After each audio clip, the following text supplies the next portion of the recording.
Right now, Pittsburgh's best sports show is about to begin. Call us or tweet us. We've got things to talk about on the Ireland Contracting Nightly Sports Call.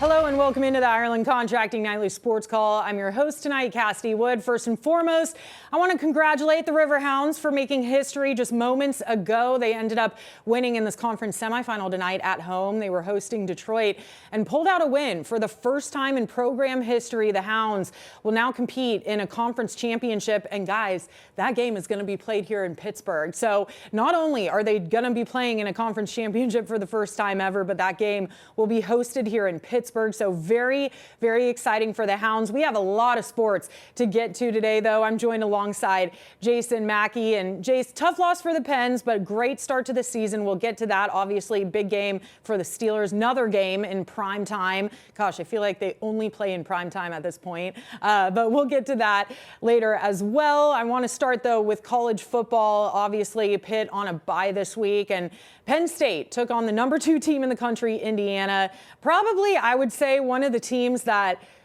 I think a lot of people have kind of gotten behind. Curt Cignetti, man, he just seems like such a fun coach to root for.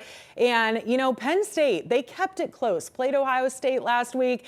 It was a little bit of a blowout. So it's hard to wrap my head around Penn State and the preseason expectations that we had for the Nittany Lions, and they're sitting here at 0-6 in the Big Ten. Yeah, I don't think I've ever seen a team fall this hard this fast. I mean, dropped a couple games they shouldn't have for sure. But, I mean, I think Nittany Lions fans can kind of get back on their horse a little bit after seeing that performance tonight. Granted, it was in Happy Valley, and there's a huge home advantage there. But. Yeah, I mean, they've got so many big strides to make this offseason, Cassidy. I mean, this hire is gigantic, whether it's, I don't know, Brian Hartline or Joe Brady or I don't know who else. You know, there's a couple others we can toss around. But this is in no way acceptable for Penn State. They know that. You know, I do want to put a little bit of an asterisk there. I mean, they're competing without Drew Aller. Nobody would have thought that. But the defense isn't what anybody thought it would be. The offense isn't what anybody thought it would be. This was a team, again, we had preseason expectations, thought it could be maybe an NCAA Final Four team, and now they're not going to go to a bowl game. It's crazy to me. Yeah, it is crazy. Definitely need depth in that quarterback position. You mentioned Grunkmeyer. I mean, he didn't have a terrible day. He threw for over 200 yards, a touchdown, and a pick. So it wasn't awful, again, against the number 2 team in the country who does have such high expectations. Another fun fact, too, Indiana, pre-Cignetti, had never had a 10-win season, and now second year with him, back-to-back 10-win season. So I think there's a common denominator. With the Heisman candidate, Cassidy. Yeah. And those will look good today, too. Oh, yeah. And his post-game interview was so funny, too. It sounded like he's just willing to die on the field out there. He's like, well, it's not fair to me, however hard that hit is, to not try to get back up as quick as I can. I can't lay down there even if I got hit really hard because these guys were trying to move, and I can't do that to my teammates. So it just made it sound like he's ready to, like, die out there, which we don't need that. Don't do that. Yeah. That's not good. Okay. No, yeah. Not talking about injuries. Also want to mention WVU. They downed Colorado today. Look, Colorado, Coach Prime, I think ever since, you know, his kid and Travis Hunter left, it's just kind of been a downward spiral for Colorado. And West Virginia, I just want to shout out Curtis Jones Jr. He's a true freshman, was listed on the roster as a linebacker. But we'll play Notre Dame next week. I think this bye came at the perfect time, Jace, because it's a gauntlet at the end of the schedule. And Notre Dame, notoriously not great after playing Navy. So. Yeah, I mean, we will see. In Mason Heichel we trust, right, Cassidy? I think this offense can compete with darn near anybody. Are they able to contain Jeremiah Love and that Notre Dame offense? I think that's, you know, a fair question to ask. The injuries will be a big factor, I think, getting some guys back healthy. They got a few back last week, but I really like the trajectory of this football team. If we take the Notre Dame game out of it, Georgia Tech, Miami, obviously a very tough finish for Pitt. But I don't know how you don't look at that program and think they're in a very good place, which I can't believe. You know, you and I were both in Morgantown for that West Virginia game. They did not look like they were in a very good place. It looked very scary. People were talking about getting Narduzzi out of there and the buyout and this, that, and the other. he makes a really gutsy decision. And now, I mean, win or lose against Notre Dame, I like the way Penn State, the way Pitt is set up the rest of the season. Yeah, I agree with you. Plus, those games always seem to come down to the wire. Something crazy always happens. All right, guys, scan your phone, tap the QR code up there, too. This is our Penn West University question of the night. Who will win tomorrow?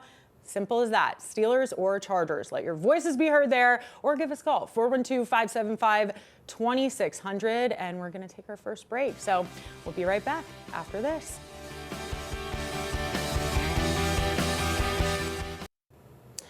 Welcome back. This is our Xfinity tweet of the night from Penguins PR. Today's game 1100 for Erik Karlsson. No active defenseman and only 9 blue liners in NHL history has recorded more points, entering their 1100th career game than Carl. He has 882 points in his 3rd season here with the Pens. Just so impressive by him and the Penguins as a whole. Okay, let's talk about it. Today, they played the Devils, #1 in the East, and it went into a shootout. And, you know, Jace, they're playing these teams really closely, which is a good thing to see. You want to see that. And Artur Shilovs is so impressive in net in regulation, but they've had 3 shootouts now that he's been a part of, and he's letting a little too many pucks in the net. Yeah, Cassidy, I'm not going to get all worked up over Artur Shilovs and what he did or didn't do today. I thought by and large he played pretty well. I thought the Penguins gave themselves a chance, and I was more encouraged than discouraged by what they did. The story with the Penguins is happening tomorrow, and Sergei Murashov making his NHL debut, as well as Tristan Jarry when it comes back from an injury. I'm not discounting Jarry, but, you know, Jarry is the present, and you want him to play well and be able to trade him, and then you want Murashov to come in and be your goalie of the future. And we're going to see tomorrow against the Kings which one that is. Shilovs was okay. I wanted him to. I mean, I understand why they didn't. Yeah. They want to get him around the team a little bit, get him somewhat comfortable. But you know what, Cassidy? You've been around this kid. I've been around this kid. He is so beyond his years mature. Mm-hmm. It wouldn't have fazed him. I think he would have really liked it. I think it would have been a great moment for the fans, for the team to sort of make a statement where this kid is at. But I can't criticize them too much. They're looking out for his development, what's going on with him long term. He matters so much to this franchise. He's really put himself on the map. So if it's going to be Sunday, so be it. We're all going to be watching in anticipation. Should be really good. Yeah, very, very exciting. And now the Pens are only 1 point behind the Devils in the East. So, you know, tough loss today, but they're still up there, which is very exciting. It's a start that I don't think any of us predicted, to be quite honest with you. All right. I thought they were going to be okay. Not this good, but I did think they were going to be better than, like, bottom 5. Anyway. Okay. Well, fair enough. Then you called it. All right, let's go out to the phone lines. We have a couple people calling in. All right, we have Bill. Bill, what's going on? Hi, thanks for taking my call. My question is for Jason. Jason, really enjoy your columns in the Post-Gazette. Now that you're back on the Pirate beat, will you be doing anything with the Steelers? Because I really enjoyed your comments on the Steelers, too. Oh, well, thank you. I sticking to talking about the Steelers on the Fan and right here. I won't write much about them. Yeah. And on that note, we do have to talk about the Steelers playing the Chargers tomorrow in prime time. Jason, you and I were standing right here last Saturday, a week ago tonight, and we were saying Don't remind anybody of that. No. We were saying there's this defense. It was scary, though, going up against the #1 offense in the league. The defense was sitting at 30th. I mean, when you're looking at what they've put out over the first 9 weeks, I mean, it's common sense that this is not an ideal matchup for the Steelers, and boy, were we surprised. They came out and they did what they were supposed to do. I think an unsung hero in all of that was Kyle Duggar, the new addition, to be quite honest with you. Yeah, there were a lot of them, Cassidy, and I was very wrong. You were very wrong. On our pregame show on the Fan, Donnie Football and I, we were just wrong for days. And that's okay. It's good to be wrong because I think the Steelers defense showed us a lot. Kyle Duggar proved a lot to me. Jalen Ramsey proved a lot to me. Peyton Wilson proved a lot to me. I thought it was a very good recipe against the Colts. They got pressure on Daniel Jones. They didn't let Tyler Warren beat them. I think that's something we talked about last week, that we were really concerned about that matchup. And the Steelers, I don't want to say anybody was sort of looking past them or burying them or whatever, but I think there were some fair questions. And I think they really stepped up against the Colts and answered them. Obviously a big task this week against the Chargers, but yeah, Kyle Duggar with a whopping 2 days of practice to step into a starting role and basically play every snap and did really well. But you could go through and name check a lot of guys. I thought Joey Porter Jr. had a really good game and made a timely interception. Derek Harmon continues to kind of play a little bit older than he really is. Just all around from the Steelers defense, I was impressed.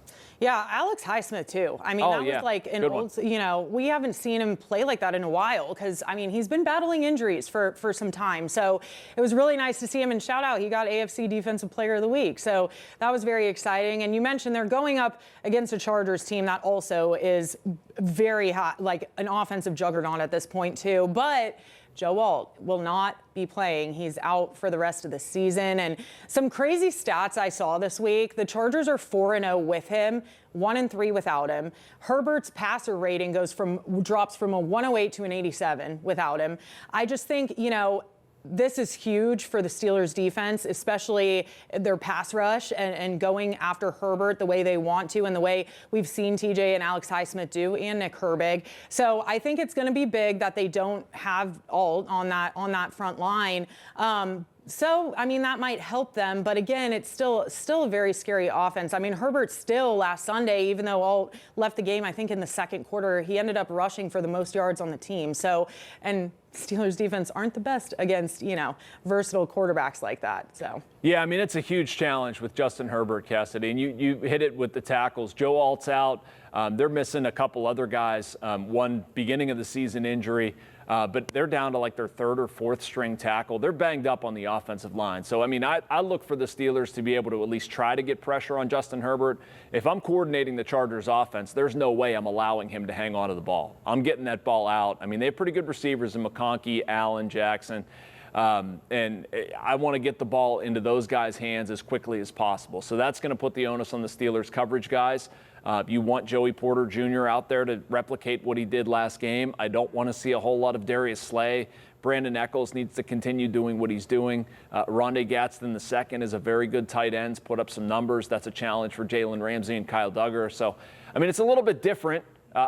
If they want to drop back and try to do a 7-step drop or something with Justin Herbert, great. The pass rusher should tee off. I just can't imagine the Chargers will try to do that. Yeah, I do agree with you there. All right, guys, we're going to head to our last break. Give us a call, 412-575-2600. We'll be right back after this.